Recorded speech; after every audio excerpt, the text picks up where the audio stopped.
నమస్కారం అండి. RBK channel స్వాగతం. ఈరోజు మనం ఎన్టీఆర్ జిల్లా నందిగామ మండలం కేత వీరునిపాడు గ్రామంలో ఉన్నాము. గొర్రెల పెంపకం రైతైన శ్రీ మొక్కపాటి మహేంద్రనాథ్ గారు మనతో పాటు ఉన్నారు. వీరు ఈ నేషనల్ లైవ్ స్టాక్ మిషన్ అనే కేంద్ర ప్రభుత్వ పథకం ద్వారా 500 గొర్రెల ఫామ్‌ని ఇక్కడ పెట్టి ఉన్నారు. ఈ నేషనల్ లైవ్ స్టాక్ మిషన్ అనేది ఇది ఎవరి ద్వారా తెలుసుకున్నారు? ఇంత పెద్ద ఫామ్ పెట్టటానికి ఎవరి సలహాల ద్వారా పెట్టారు? ఇది ఫామ్ పెట్టకముందు ఇదే ఫీల్డ్‌లో వీరికి ఏదైనా అనుభవం ఉందా? లేదా? అనేది పూర్తి వివరాలనేది వారి మాటలోనే తెలుసుకుందాము. నమస్కారం అండి. నమస్తే అండి. ఇప్పుడు ఈ నేషనల్ లైవ్ స్టాక్ మిషన్ అనేది ఇంత పెద్ద ఫామ్ మీరు ఎట్లా పెట్టారండి? మేము వచ్చి డిపార్ట్మెంట్ ద్వారా తెలుసుకోవడం జరిగిందండి. యానిమల్ హస్బెండరీ డిపార్ట్మెంట్ ద్వారా. ఈ విషయం ఇట్లా నేషనల్ లైవ్ స్టాక్ మిషన్ అని చెప్పి ఒక స్కీమ్ రావడం జరిగిందని చెప్పి మేము తెలుసుకొని మా లోకల్ జేడీ ఆఫీస్ని కన్సల్ట్ అయితే జేడీ గారి ఆఫీస్లో మాకు ఇన్ఫర్మేషన్ ఇవ్వడం జరిగిందండి. వెటనరీ డిపార్ట్మెంట్లో. అందులో భాగంగా ఏమంటే వాళ్ళని తెలుసుకొని వాళ్ళ ప్రోత్సాహంతో వాళ్ళు ఏ రకంగా అప్లై చేయాలి ఏంటనేది ఎప్పటికప్పుడు తెలుసుకొని ఆన్లైన్లో అప్లై చేసుకోవడం జరిగిందండి. ఈ స్కీమ్ పెట్టడానికి కారణం మెయిన్గా మాకు డిపార్ట్మెంట్ చాలా కోఆర్డినేట్ చేసిందండి. ఎప్పటికప్పుడు అప్డేట్ కానీ ఎప్పటికప్పుడు వెరిఫికేషన్ కానీ ఎప్పటికప్పుడు ఏ డాక్యుమెంట్ పెట్టాలి ఏ డాక్యుమెంట్ పెట్టకూడదు ఏంటనేది ఎప్పటికప్పుడు అప్డేట్ చేస్తూ ఫస్ట్ అప్లికేషను మా ఈ ఏరియాలో నేనే పెట్టడం జరిగింది. మన స్టేట్లో కూడా ఫస్ట్ అయ్యి ఉండొచ్చు మోస్ట్లీ మాది. డిపార్ట్మెంట్ కోఆర్డినేషన్తో యానిమల్ హస్బెండరీ డిపార్ట్మెంట్ డైరెక్టరేట్ వాళ్ళు కోఆర్డినేట్ చేశారండి. Second national livestock mission సంబంధించి ఒక రైతు పెట్టుకోవాలనుకుంటే ఏమేమి డాక్యుమెంట్స్ అవసరం అవుతాయండి? ఫస్ట్ వచ్చేసి ఆధార్ కార్డు పాన్ కార్డు కావాలండి. దాంతోపాటు ల్యాండ్ డాక్యుమెంట్స్ ఒకటి కావాలి. ఏ ల్యాండ్లో అయితే మనం పెట్టబోతున్నామో ఆ ల్యాండ్ డాక్యుమెంట్స్ ఒకటి ఇవ్వాల్సి ఉంటుంది. నేషనల్ లైవ్ స్టాక్ మిషన్లో 100కి ఎకరం అడిగారండి. 100 జీవాలు పెంచాలంటే ఒక ఎకరం కావాలి. 500 ప్రాజెక్ట్ పెట్టేటప్పుడు 5 ఎకరాలు కావాలని అడగటం జరిగింది. ప్లస్ ఒక ఎకరం మాత్రం షెడ్ ఏరియా కావాలి. ఇవన్నీ కూడా మనం ఆన్లైన్లో అప్లోడ్ చేయాల్సిన అవసరం ఉంటుంది. ఏది మన ఆధార్ కార్డు పాన్ కార్డు మన IT returns moreover land documents training certificate ఒకటి ట్రైనింగ్ పొంది ఉండాలి. ఇది అప్లై చేసే ముందు training certificate bank willing letter bank concern letter ఇవన్నీ కలిపి దాంట్లో ప్రతి ఒక్కదానికి ఒక కాలం ఉంటుంది ఆ నేషనల్ లైవ్ స్టాక్ మిషన్ వెబ్సైట్లో. ఆ ప్రతి కాలంకి వాళ్ళు అడిగిన దానికి మనం అప్లోడ్ చేయాల్సి వస్తుంది. డిపిఆర్ ఈ డీటెయిల్ ప్రాజెక్ట్ రిపోర్ట్ మన షెడ్ కానీ యానిమల్స్ కానీ మొత్తం కాస్ట్ ఎంత అవుద్ది, ఫాడర్ కల్టివేషన్ కాస్ట్ ఎంత అవుద్ది, మిషనరీ ఎక్విప్మెంట్ కాస్ట్ ఎంత అవుద్ది, ఇవన్నీ కూడా దాంట్లో పొందుపరచాల్సిన అవసరం ఉంటుంది. అంటే ఇవన్నీ మీరు మరి సొంతంగా పెట్టుకోవాలా లేకపోతే ఎవరైనా మధ్యలో చేసేవాళ్ళు ఎవరైనా ఉంటారా లేకపోతే ఎవరిని అప్రోచ్ అయితే ఇవన్నీ వస్తాయండి? మన డిపార్ట్మెంట్ చేసి పెడుతుందండి. లేదంటే కనుక కన్సల్టెంట్స్ ఉన్నారు, లేదంటే ఎవరిది వాళ్ళైనా చేసుకోవచ్చు. సొంతంగా చేసుకోవచ్చు. ట్రైనింగ్స్ పెడతా ఉంటారండి. మాకు స్టేట్ యానిమల్ హస్బెండరీ డిపార్ట్మెంటే ఫస్ట్ లో మాకు సపోర్ట్ చేసి ట్రైనింగ్ ఇప్పించి ఆ ట్రైనింగ్ లో సర్టిఫికేట్ కూడా ఇవ్వడం జరిగిందండి. మేము అదే అప్లోడ్ చేసాం. అంటే అది ఎక్కడ జరిగిద్దండి? మాకు రాజమండ్రిలో పెట్టారండి అప్పుడు ట్రైనింగ్. ఈ అప్లై చేసిన వాళ్ళందరినీ కలిపి రాజమండ్రి, గుంటూరు అట్లా ప్రకాశం ప్రతి జిల్లాలో ఒక చోట పెట్టడం జరిగిందండి. అంటే వీటన్నిటిని అప్రోచ్ అవ్వాలంటే మన లోకల్లో ఉన్న వెటరనరీ డాక్టర్తో సంప్రదిస్తే చాలా వరకు తెలిసిపోయింది అంటారు అయితే. ఇప్పుడు ఈ ల్యాండ్ అనేది మీరు 5 ఎకరాల దాకా ఉండాలన్నారు 500 జీవాలు పెట్టుకుంటే ఒకవేళ అది సొంత ల్యాండ్ అయి ఉండాలా లేకపోతే లీజ్ ఏమన్నా తీసుకోవచ్చు? అంటే సొంత ల్యాండ్ లేకపోతే లీజ్ ల్యాండ్ అయినా పెట్టొచ్చు అండి. 9 సంవత్సరాలు రిజిస్టర్డ్ లీజ్ అగ్రిమెంట్ ఉండాలి. ఎన్ని సంవత్సరాలు అవుతుందండి మీ ఫామ్ ఇప్పుడు అట్లా మెయింటైన్ చేస్తాం మీరు? మేము 1 ఇయర్ అవుతుందండి. వర్క్ స్టార్ట్ చేసి అంతకుముందు ఒక 9 months అవుతుంది. 1 year 9 months దాటిపోతుంది. అయితే మీకు ఫస్ట్ సబ్సిడీ షెడ్ కట్టిన తర్వాత ఒక 25% సబ్సిడీ పడిపోయింది. 25 lakhs వచ్చిందండి. మిగతా 25 lakhs ఏదైనా యానిమల్స్ అవన్నీ ఇప్పుడే ఇదైంది అప్లై చేస్తున్నాం. అంటే సుమారు ఈ షెడ్ పెట్టాక షెడ్ కాస్ట్ ద్వారా ఒక 25%, తర్వాత జీవాలు కొనుక్కొచ్చుకొని వాటిని మేపుతా ఉండి 1 సంవత్సరం గడిచిన తర్వాత మిగతా 25% ఇస్తారు. సంవత్సరం అని ఏం లేదండి లిమిట్. మనం ఎప్పుడు గనక మొత్తం 525 ఫుల్ఫిల్ చేసామో వాటికి ఇన్సూరెన్స్ చేసామో అప్పుడు మనం అప్లై చేయడానికి అర్హులం. ఓకే. ఆ తర్వాత వాళ్ళు ఎప్పుడైనా వాళ్ళ ప్రాసెస్ని బట్టి ఒక 5-6 నెలల్లో అటు ఇట్లు వేస్తారు అంతే. కాకపోతే స్కీమ్ అయితే పక్కాగా డబ్బులు అనేది వస్తాయి. అసలు 100% వస్తాయి. దాంట్లో మధ్యలో ఎలాంటి బ్రోకర్లు కానీ లేకపోతే ఎలాంటి ఇబ్బందులు లేవు. అసలు ఏ ఇబ్బందులు లేవు. ఎవరు ఏమి ఇది చేసేవాళ్ళు రూపాయి ఎవరు తీసుకునేది. కాకపోతే మనం పక్కాగా వాళ్ళ డిపార్ట్మెంట్ చాలా కోఆర్డినేట్ చేసి చేస్తా అన్న వాళ్ళందరికీ కూడా అప్లికేషన్లు పెట్టించడం, ఎంటర్టైన్ చేయటం, వాళ్ళని ఎడ్యుకేట్ చేయటం, ఎట్లా పెట్టాలి ఏంటనేది చెప్పటం, వాళ్ళు అసలు సపరేట్గా దీనికి ఒక వింగ్ పెట్టి బాగా కోఆర్డినేట్ చేస్తారండి ఏ మాట కమ్మాలి. ఓకేనండి. అదే వెటర్నరీ డిపార్ట్మెంట్ వాళ్ళు మాత్రం బాగా సహకరిస్తున్నారు బాగా అట్లయితే. గొర్రెల పెంపకం అనేది మీరు దీంట్లోనే ఎందుకు పెట్టాలనుకున్నారు? దీంట్లో ఏదైనా అంతకుముందు మీకు అనుభవం ఉందా దీంట్లో? మాకు అంతకుముందు ఒక 10 years బ్యాక్ 15 years బ్యాక్ అట్లా సుబాబులు వేయడం జరిగిందండి మాకున్న ల్యాండ్స్ మొత్తం. ఎట్లాగో మనిషి ఉండాలి కదా అని చెప్పేసి ఆ మనిషికి ఉపాధి దొరికినట్టు ఉంటుంది, ప్లస్ మాకు కూడా అతనికి ఇచ్చే జీతాన్ని ఇబ్బంది లేకుండా ఉంటుంది, బడ్డెన్ లేకుండా ఉంటుంది అని చెప్పేసి అని మేము ఒక 50-60 పెట్టడం జరిగిందండి. ఒక 4 ఏళ్ళు మెయింటైన్ చేసాము, ఆ తర్వాత తీసేయడం జరిగింది. 50-60 గొర్రెల్ని మెయింటైన్ బయట ఫీల్డ్ లో తిప్పే విధంగా అంతే పెట్టుకున్నారు. అంతే. అప్పుడు ఎక్స్పీరియన్స్ ఉంది. ఆ తర్వాత పెడదామని చెప్పి అనుకున్న తర్వాత ఈ స్కీమ్ ఉందని చెప్పేసి అని తెలిసింది. ఏమంటే ఈ స్కీమ్లోకి ఎంటర్ అయ్యి నేషనల్ లైవ్ స్టాక్ మిషన్ స్కీమ్లోకి ఎంటర్ అయ్యి అప్లికేషన్ పెట్టడం జరిగింది. మొత్తం ఎంత ప్రాజెక్ట్ అండి ఇది? ఎంత? ఇది ₹1,00,00,000 ప్రాజెక్ట్ అండి. ₹1,00,00,000 ప్రాజెక్ట్ లో ఎట్లా అండి? మీరు లోన్ ఎంత తీసుకున్నారు? బ్యాంకర్స్ ఎట్లా అప్రోచ్ అయ్యారు మీరు? మాది వచ్చి 92 లక్షల లోన్ అండి. మాది ప్రాజెక్ట్ వచ్చి మొత్తం 1,13,00,000 చూపించాము. 1,13,00,000లో ₹92,00,000 లోన్ అండి. సబ్సిడీ వచ్చి 50 లక్షలు అండి. ₹1,00,00,000 ప్రాజెక్ట్కి మీరు ఎంత పెట్టినా సరే సబ్సిడీ లిమిటెడ్ టు 50 lakhs అండి. మీరు 1,50,00,000 పెట్టి ప్రాజెక్ట్ పెట్టినా, ₹1,00,00,000 పెట్టి పెట్టినా సబ్సిడీ లిమిటెడ్ టు 50 lakhs. అందులో భాగంగా 50 lakhs మనకి కేంద్ర ప్రభుత్వం ఇవ్వటం జరుగుద్ది. మిగతాది ఏదైతే ఉందో మన లోన్ కానీ మన మార్జిన్ మనీ కానీ మిగతాది ఉంటుందండి. అంటే ఇప్పుడు ఒకేసారి వస్తుందండి సబ్సిడీ అట్లా? లేదండి, ఫస్ట్ ఏదైతే ఉందో షెడ్ కన్స్ట్రక్షన్ స్టార్ట్ చేసిన తర్వాత మన లోకల్ వెటనరీ డిపార్ట్మెంట్ వారు వచ్చి ఇన్స్పెక్షన్ చేసి ఫొటోస్ తీసి ఆ ఫొటోస్ అన్ని కూడా జేడీ గారి ఆఫీస్కి పంపించడం జరుగుతుంది. రిపోర్ట్ చేసి జేడీ గారు దీంతో ఫైల్ పుటప్ చేసి డైరెక్టరేట్కి పంపిస్తారు. డైరెక్టరేట్ నుంచి ఢిల్లీ వెళ్తుంది. ఢిల్లీ నుంచి మనకి అమౌంట్ రిలీజ్ అవుతుందండి. సబ్సిడీ అమౌంట్లో 50% 25 lakhs మనకి మన లోన్ అమౌంట్కి జమ చేయడం జరుగుతుందండి. అంటే దీంట్లో మీ సొంత అమౌంట్ ఎంత పెట్టుకున్నారు? దగ్గర 35 లక్షలు మా సొంత అమౌంట్ పట్టడం జరిగిందండి. అంటే మామూలుగా అయితే ఒక మినిమం రైతు పెట్టుకోవాలంటే ఎంత ఎంత డబ్బులు పెట్టుకుంటే సరిపోద్ది అంటారు? అంటే ఆ రైతు స్తోమతను బట్టి అండి, అట్లా అని చెప్పలేము. అది వేసే షెడ్ని బట్టి, ఆ కొన్న యానిమల్స్ని బట్టి అదంతా మారుతూ ఉంటుంది. అది ఎగ్జాక్ట్గా మనం ఇంత ఫిగర్ అని చెప్పి చెప్పలేము. ఓకే. బ్యాంకులో మీరు ఎట్లా షూరిటీ ఏమైనా పెట్టుకున్నారా లేకపోతే ఎట్లా? షూరిటీ పెడితేనే లోన్ అవటం అంతంత మాత్రంగా ఉంది. అంటే మీరు ఎన్ని లక్షలకు షూరిటీ చూపించారు? ₹1,00,00,000 చూపించారు? 1,70,00,000 చూపించాను. అంటే ఎట్లా పొలాలు చూపించారా లేకపోతే? అర్బన్ ప్రాపర్టీ అండి, పొలాలు యాక్సెప్ట్ చేయట్లేదు. అంటే విలేజ్ లో ఉండే ప్రాపర్టీని పొలాలు యాక్సెప్ట్ చేయరు. ₹1,00,00,000 ప్రాజెక్ట్ లో 50% 50 సబ్సిడీ అన్నారు. ఇట్లా దీనికి ఇంకా తక్కువ సబ్సిడీ అమౌంట్లు ఏమన్నా ఉన్నాయా? అంటే ప్రాజెక్ట్ కాస్ట్ మేము పెట్టింది 2022 అండి. 22లో ఎప్పుడైతే ఈ స్కీమ్ వచ్చిందో అప్పుడు మాత్రం మినిమం ప్రాజెక్టు మాక్సిమం ప్రాజెక్ట్ వచ్చి 525 యానిమల్స్, ₹1,00,00,000 సన్నజీవాలు, ₹1,00,00,000 ప్రాజెక్టు. దాంట్లో మార్పేం లేదు. 23లో స్కీమ్ అమెండ్ చేసి 23 లాస్ట్ లోనే ఇప్పుడు అమెండ్ చేశారండి. అమెండ్ చేసి ఏం చేశారంటే 100, 200, 300, 400, 500 యానిమల్స్ వరకు లిమిటెడ్ చేశారు. అప్పుడు 100కి వచ్చేసి ₹20 లక్షలు ప్రాజెక్ట్ కాస్ట్, 20లో ₹10 లక్షల సబ్సిడీ, 200 అనుకోండి ₹40 లక్షలు, 300 అనుకోండి ₹60 లక్షలు, 400 అనుకోండి ₹80 లక్షలు, 500 అనుకోండి అంటే అది ₹1,00,00,000. ఇంకా ఏమేమి పెట్టుకోవచ్చు అండి దీంట్లో? నేషనల్ లైవ్ స్టాక్ మిషన్ లో గొర్రెలు, మేకలు, పందులు, నాటుకోళ్లు, ఫీడ్ యూనిట్స్ కూడా ఉన్నాయండి. అంటే TMR మేకింగ్ కానీ, పిల్లెట్ మేకింగ్ కానీ, దానా మేకింగ్ కానీ, సైలేజ్ మేకింగ్ కానీ ఇవన్నీ కూడా ఇవ్వడం జరిగిందండి. సో అట్లా ఇప్పుడు వాటిల్లో మనం షీప్ ఫార్మింగ్ ఎంచుకున్నాం. మీరు షీప్ ఫార్మింగ్ వరకు ఎంచుకుంటే 525 పెట్టుకునే విధంగా పెట్టుకోవడం జరిగింది. 500లో ఎట్లా అండి? అంటే ఏమేమి పెట్టుకున్న? గొర్రెలు కానీ మేకలు కానీ మేకపోతులు కానీ? గొర్రెలు పెట్టిన వాళ్ళు గొర్రెలే పెట్టాలండి, మేకలు పెట్టిన వాళ్ళు మేకలే పెట్టాలి. అంటే ఎన్ని అండి? గొర్రెలు ఎన్ని, గొర్రెపోతులు ఎన్ని ఉంటాయి కదా? గొర్రెలు 100కే 5 పోతులండి. అంటే కంపల్సరీగా 100 గొర్రెలకి 5 పోతులు మెయింటైన్ చేయాలి. అంటే ఇప్పుడు దీంట్లో ఇంకా ఈ డైరీ ఫార్మ్ సంబంధించింది అయితే ఏం పెట్టుకోవడానికి ఉండదు. ఈ మీరు చెప్పిన వారి వరకే లైవ్ స్టాక్ మిషన్ కింద వరకే, నేషనల్ లైవ్ స్టాక్ మిషన్ కింద వచ్చే స్కీమ్ లో వీటి వరకే.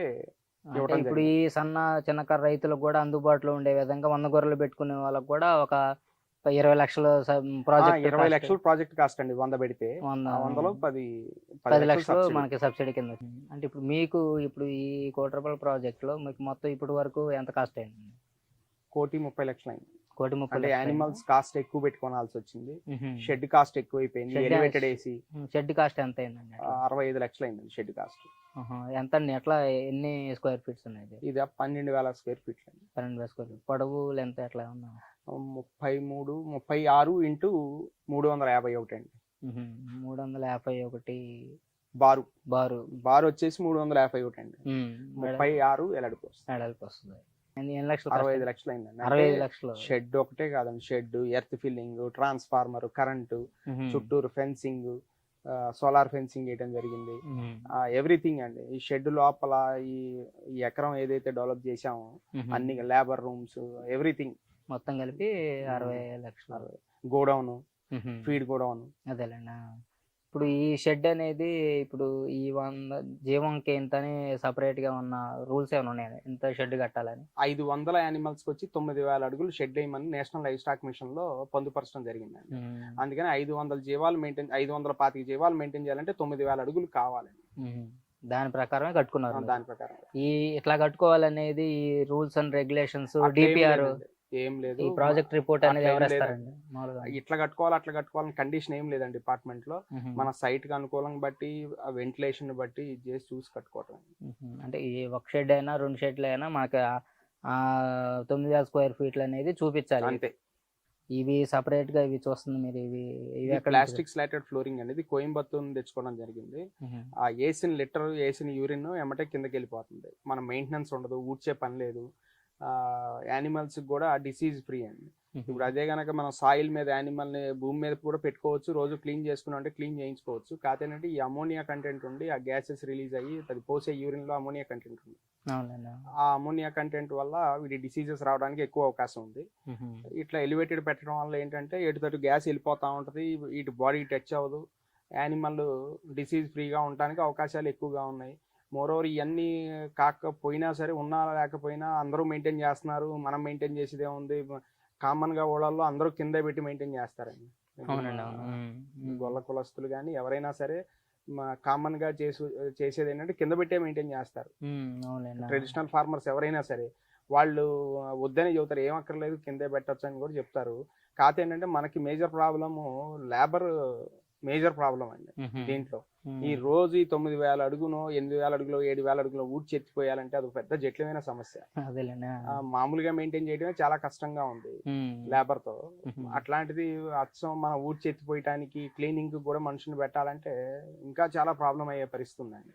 మనకు అన్ని విధాల కంఫర్ట్ ఈ నేషనల్ లైవ్ స్టాక్ మిషన్ అనే కాదు, విడిగా పెట్టేవాళ్ళు కాదు, ఇట్లా ఎలివేటెడ్ పెట్టడం వల్ల వాళ్ళకి లేబర్ తో ఉన్న రిస్క్ ఏదైతే ఉందో తగ్గిపోతుంది, చాలా తగ్గుతుంది. మోరోవర్ మళ్ళీ డిసీజ్ ఫ్రీ అవుతుంది. ఎంతో కొంత పూర్తి స్థాయిలో లేకపోయినా సరే చాలా వరకు ఎంతో కొంత అవుతుంది. నాకు ఈ ఎలివేటెడ్ వేయడం వల్ల ఒక 12 లక్షల రూపాయలు అయిందండి ఎక్స్ట్రా ఖర్చు. మిగతా వాటితో పోల్చుకుంటే 12 లక్షలు ఎక్స్ట్రా ఖర్చు అయింది. ఆ 12 లక్షలే కాదండి, హైట్ కూడా ఇంత హైట్ అక్కర్లేదు. యాక్చువల్ గా నేను 16 అడుగులు పెట్టడం జరిగింది, ఎడ్జ్ టు ఎడ్జ్. ఎలివేటెడ్ వేయటం కోసమనే 16 అడుగులు పెట్టాం. అదే గనక 10 అడుగుల్లో పెట్టేయచ్చండి కింద పెట్టడం అయితే. ట్రెడిషనల్ ఫార్మర్స్ చేసినట్టయితే 10 feet లో పెట్టచ్చు. అప్పుడు షెడ్ కాస్ట్ చాలా తగ్గిపోద్ది, 50% తగ్గిపోద్ది. హైట్ పెరిగే కొంది షెడ్ కాస్ట్ పెరిగిపోతాం. దానివల్ల మనం హైట్ వేయడానికి కారణం ఏంటంటే కింద 8 feet పెట్టాము, లిటర్ పడే గ్యాప్. ఈ ఎలివేటెడ్ ఫ్లోర్ నుంచి కిందకి 8 అడుగులండి భూమి మీదకి. ఇక్కడ నుంచి మిగతాది ఏదైతే ఉందో 10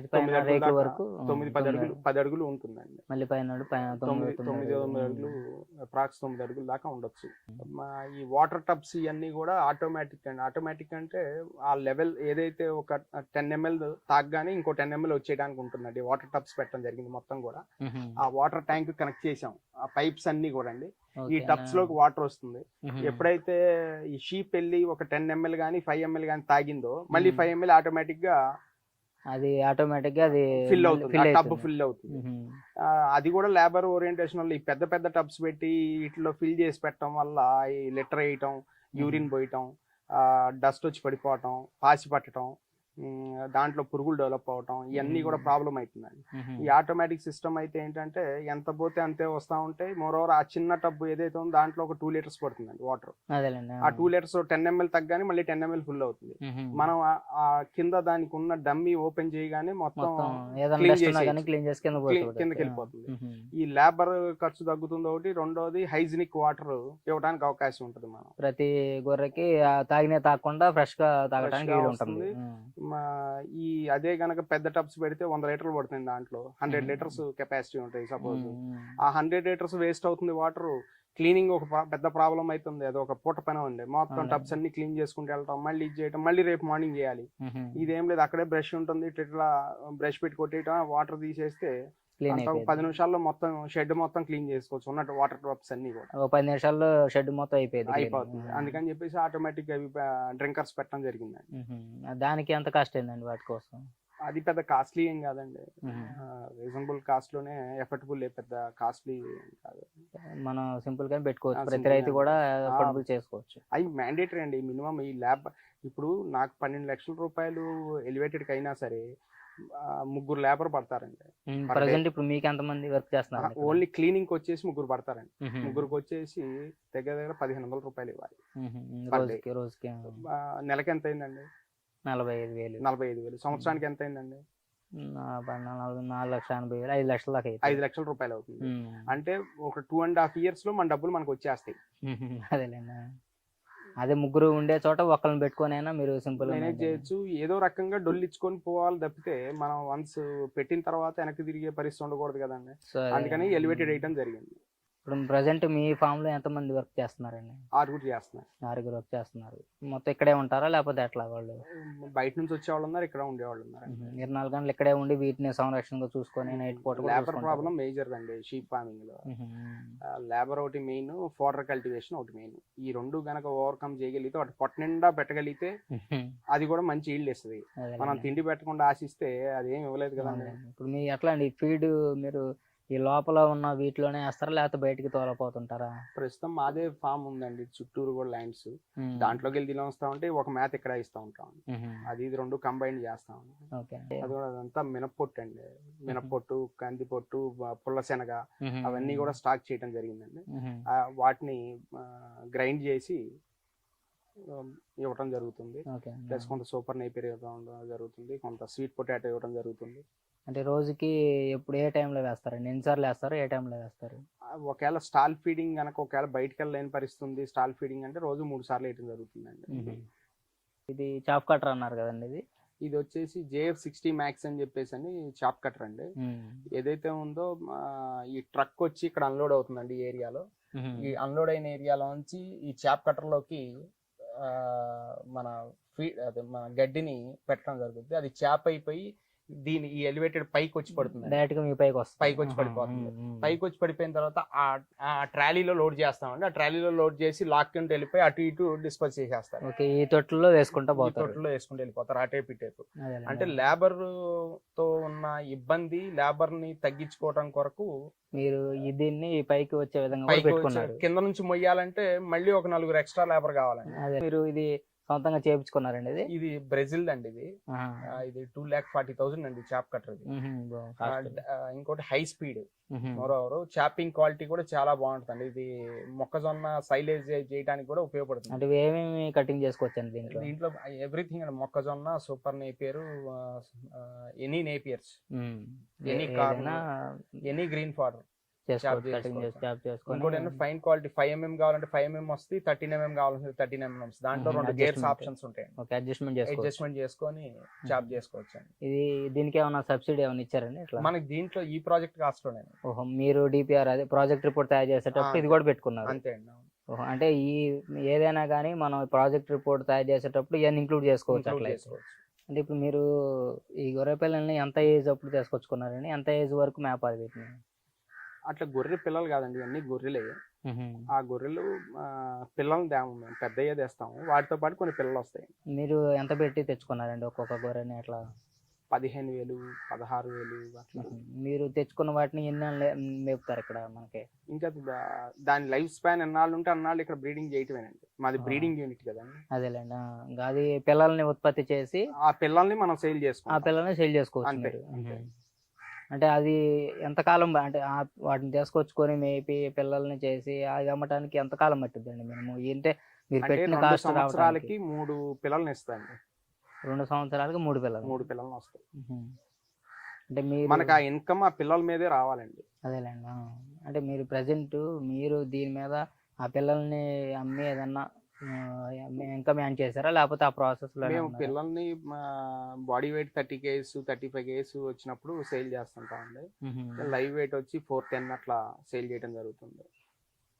అంటే ఇది ఇప్పుడు మీరు 500 గొర్రెలు తీసుకొచ్చుకున్నారు కదా, వీటికి పిల్లలు అయినాయా? అయినాయి. వాటిని అమ్ముకున్నారు అయితే ఒకసారన్నా ఒక బ్యాచ్ అన్న వెళ్ళిపోయిందా అని? అంటే ఇంకా అమ్మటం భారీ ఎత్తున నేను స్టార్ట్ చేయలేదండి. మా దగ్గరకు వచ్చి కావాలన్న వాళ్ళకి ఒకటి అరా ఇస్తున్నారు. అదే మీకు ఈ పెట్టిన దానికి ఇన్కమ్ స్టార్ట్ అయ్యేదానికి ఎన్ని నెలలు టైం పట్టిద్ది అంటారు? ఏదైనా 1.5 years పైన పడుతుంది. మినిమం సంవత్సరన్నర 2 సంవత్సరాలు ఫుల్ఫిల్గా మీరు పెట్టిన కాస్ట్ అనేది రావచ్చు అంటారు. సామాన్యంగా ఏమేమి జబ్బులు వస్తాయండి? ఎవరి ద్వారా ట్రీట్మెంట్ ఇప్పిస్తారు? లోకల్ డాక్టర్ గారు వ్యాక్సినేషన్ అవన్నీ చేస్తుంటారండి. డీవార్మింగ్ మేము చేస్తూ ఉంటాము. వ్యాక్సినేషన్ డీవార్మింగ్ మెయిన్ వీటిల్లో. ఆ వ్యాక్సినేషన్ డీవార్మింగ్ టైం షెడ్యూల్ ప్రకారం ప్రాపర్గా చేస్తే ప్రాబ్లమ్స్ ఏమి ఉండవండి. మోస్ట్లీ 5% 2% మోర్టాలిటీ, బిలో 10% మోర్టాలిటీ అనేది కామన్ జరుగుతూ ఉంటుంది. ఇనిషియల్ స్టేజ్లో మన నాలెడ్జ్ గెయిన్ చేసే లోపల ఆ మాత్రం జరుగుతూ ఉంటుంది డ్యామేజ్. ఆ తర్వాత తగ్గించుకుంటూ రావాలి. ఈ వ్యాక్సినేషన్ రీవార్మింగ్ షెడ్యూల్ ఎప్పుడైతే పాటిస్తామో 99% ప్రాబ్లమ్స్ ఏం రావండి. అదేలేండి. అది మీ సొంతంగా ఉన్న డాక్టర్ ద్వారా తెలుసుకొని సొంతంగా మీరు కూడా కొన్ని చేసుకుంటారు? చేసుకుంటా ఉంటాం. అట్లా చేసుకుంటేనే మనం ఈ ఫామ్ని నడపగలం. అంతే. ఇప్పుడు ఇంకోటి డిసీజ్, ఇప్పుడు రకరకాల ప్రాబ్లమ్స్ అవి. జ్వరం అండి, జ్వరానికి ఇమ్మీడియట్ ట్రీట్మెంట్ ఇచ్చేయాలి. సపోజ్ పారుడు, ఇమ్మీడియట్గా ట్రీట్మెంట్ ఇచ్చేయాలి. అట్లా ఇమ్మీడియట్ ట్రీట్మెంట్ ఇవ్వకుండా రేపు మార్నింగ్ చేద్దాంలే, ఈవినింగ్ డాక్టర్ వచ్చా చేద్దాంలే అనుకుంటే ఆ యానిమల్ బతకదండి. సో ఆ యజమాని ఎవరైతే ఉన్నారో వాళ్ళు కంపల్సరిగా 3 పూట్ల చెక్ చేసుకోవాలి. ఏ యానిమల్ తింటుంది, ఏ యానిమల్ తినట్లేదు, తినకపోతే దీని ప్రాబ్లం ఏంటి, ఫీవరా లేకపోతే మోషనా లేకపోతే ఇంకోటా అనేది అనాలిసిస్ చేసుకొని ఎమ్మడే ట్రీట్మెంట్ ఇచ్చేయాలి. తెలియకపోతే డాక్టర్ గారిని కన్సల్ట్ అయ్యి డాక్టర్ గారు ఎమ్మడే రెస్పాండ్ అవుతారు. డాక్టర్ గారు గవర్నమెంట్ డాక్టర్ గారు లోకల్ డాక్టర్స్ ఉంటారు కదండి, ఆ లోకల్ డాక్టర్ని కన్సల్ట్ అయ్యి ఇమీడియట్ గా ట్రీట్మెంట్ స్టార్ట్ చేస్తే డెఫినెట్ గా బతుకుతుంది. ఈ కొత్తగా వచ్చే రైతులకి ఇప్పుడు దీని గురించి ఇంకా ఏదైనా సలహాలు చెప్పగలరా? అంటే చిన్న సన్నకారు రైతులకి ఎట్లా పెట్టుకుంటే బాగుంటది, లేకపోతే పెద్ద ఎత్తున పెట్టుకోవాలా, చిన్న ఒక 100 గొర్రెలను కూడా పెట్టుకుని వాళ్ళకున్న రీసోర్సెస్ బట్టి అండి. నేను అనేది రీసోర్సెస్ అంటే ఏంటి అంటే వాళ్ళకున్న పొలం ఎంత, వాళ్ళ పొలానికి ఉన్న వాటర్ ఏంటి, వాళ్ళ పొలం యొక్క పక్కన వేరే వాళ్ళ పొలాలు ఉంటాయి, వాటిల్లో గ్రేజింగ్ చేసుకోవచ్చా లేదా, లేకపోతే వాటిల్లో వాళ్ళు ఏమన్నా మనకి లీజ్కి ఇవ్వడం జరుగుద్దా గడ్డి పండించుకోవడానికి. ఆ రీసోర్సెస్ చూసి పెట్టుకోవడం అనేది ఉత్తమం. కానీ ఏదో నేషనల్ లైవ్ స్టాక్ మిషన్ కింద సబ్సిడీ వస్తుంది, ఆ సబ్సిడీ తీసుకుందాం అని పెట్టడం అయితే ఆ సబ్సిడీ పోద్ది, ఇవి పెట్టినవి పోతాయండి, ఫార్మర్ పెట్టినవి పోతాయి, రెండు పోతాయి. నా ఉద్దేశం అయితే అన్నీ చూసుకొని రీసోర్సెస్ ఉండి, రీసోర్సెస్కి ఇబ్బంది ఏమి లేదనుకుంటే వాటర్ ఫుల్గా ఉండి, ల్యాండ్ ఫుల్గా ఉండి, సర్ప్లస్ ల్యాండ్ కావాలండి. Actual national livestock mission లో చెప్పినట్టు 5 ఎకరాలు సరిపోదు, 25 ఎకరాలు కావాలి. 525 యానిమల్స్ మెయింటైన్ చేయాలి అంటే 25 ఎకరాలు కంపల్సరీ కావాలి. ఈ 5 ఎకరాలు ఎందుకు అంటే అప్లై చేయటం కోసం కావాలి 5 ఎకరాలు. మీరు ఆ సబ్సిడీ పొందడం కోసం, ఈ స్కీమ్ లోకి ఎంటర్ అవడం కోసం 5 ఎకరాలు నామినల్ గా కావాలి. 5 ఎకరాలు, ఆ 5 ఎకరాలు సరిపోదు. మీ దగ్గర ల్యాండ్ రీసోర్సెస్, గడ్డి పండించే కి పనికొస్తాయా లేదా ల్యాండ్స్ అన్ని చూసుకొని పెట్టుకోవాలి. అయితే సబ్సిడీ ఉందని రావడం అనేది కరెక్ట్ కాదని నా ఉద్దేశం. ఇదండి మన మహేంద్రనాథ్ గారు చెప్తున్న మాటలండి. ఎవరైనా రైతులు అంటే ఈ గొర్రెల పెంపకదారులు ఎవరైనా కానీ ఈ స్కీమ్ని అందిపుచ్చుకోవాలనుకుంటే కంపల్సరీగా అర్బన్ ప్రాపర్టీ అనేది మేజర్ ఇష్యూగా ఉందని చెప్తున్నారు. అది ఒకవేళ ఉండగలిగిన రైతులు ఎవరైనా సరే ఇది పెట్టుకుంటే మంచి లాభాలు వస్తాయని కూడా మన రైతు మాటల్లో చెప్పడం జరుగుతుంది. ఈ విధంగా రైతులు ఈ సలహాలు సూచనలు అనేది పాటించి తగు జాగ్రత్తలతో ఇలాంటి స్కీములు అందిపుచ్చుకోవాలని కోరుకుంటున్నాము.